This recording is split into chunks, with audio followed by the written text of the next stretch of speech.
বিসমিল্লাহির রহমানির রহিম। আসসালামু আলাইকুম। ইন্নাল্লাহা আশতারা মিনাল মুমিনিনা আনফুসাহুম আমওয়ালাহুম বিআন্না লাহুমুল জান্নাত ইউকাতিলুনা ফি সাবিলিল্লাহ ফায়াকতালুনা ওয়া ইয়াকতালুন। প্রকৃত কথা এই যে আল্লাহ তাআলা মুমিনদের জানমাল জান্নাতের বিনিময়ে খরিদ করে নিয়েছেন। এমন তাদের কাজ হবে, এখন তাদের কাজ হবে তারা আল্লাহর পথে সংগ্রাম করবে। সে সংগ্রামে তারা মরবে এবং মারবে। এটাই আল্লাহ তাআলার নীতি। আল্লাহ তাআলা অন্যত্র বলেছেন, ওয়াকাতিলুহুম হাত্তা লা তাকুনা ফিতনাতুন ওয়া ইয়াকুনা দীনু কুল্লুহু লিল্লাহ।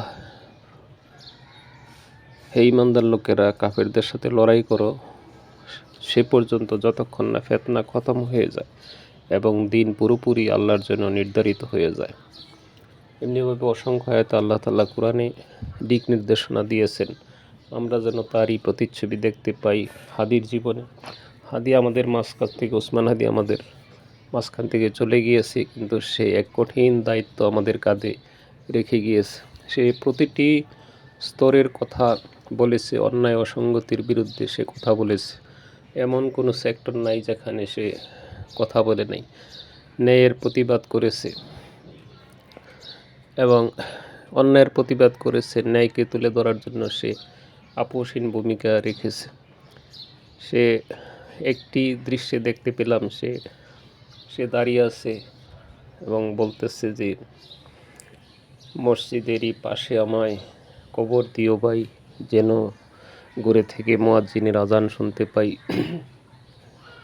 বিদ্রোহী কবি কাজী নজরুল ইসলামের আকুতি আল্লাহ তাআলা পূর্ণ করে দিয়েছেন।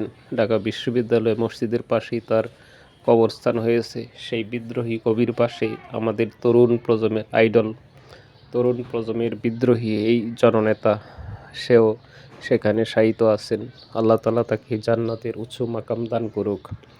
তার মতো হাদি সমাজে দরকার।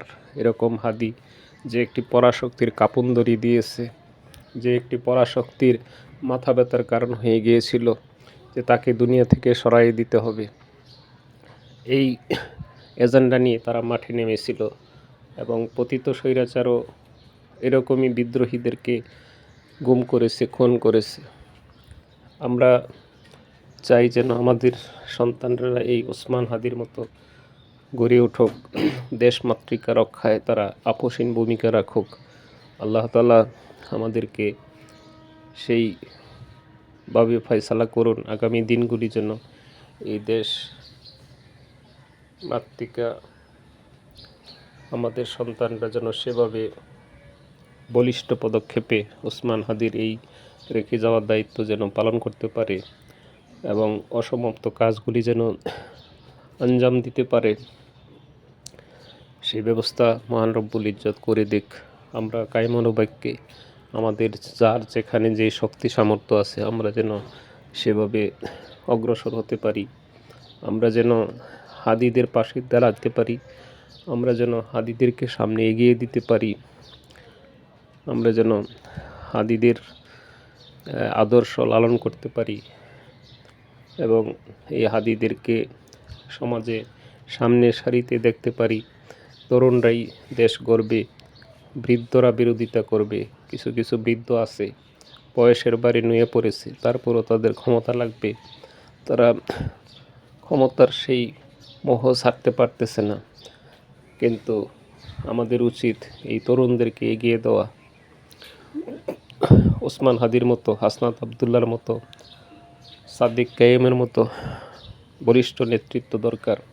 অন্যায় অপরাধের বিরুদ্ধে যারা সদা জাগ্রত প্রতিবাদ করবে, দেশ মাতৃকা রক্ষায় অকুত ভূমিকা পালন করবে, এরকম ওসমান হাদি এবং সাদিক কায়েম আমাদের দরকার। আল্লাহ তাআলা প্রতিটি ঘরে ঘরে এরকম, বাংলার প্রত্যেকটি ঘরে ঘরে এরকম ওসমান হাদি, সাদিক কায়েম, আবুল হাসনাত আবদুল্লাহ গড়ে উঠুক। আমিন। আসসালামু আলাইকুম রহমতুল্লাহ।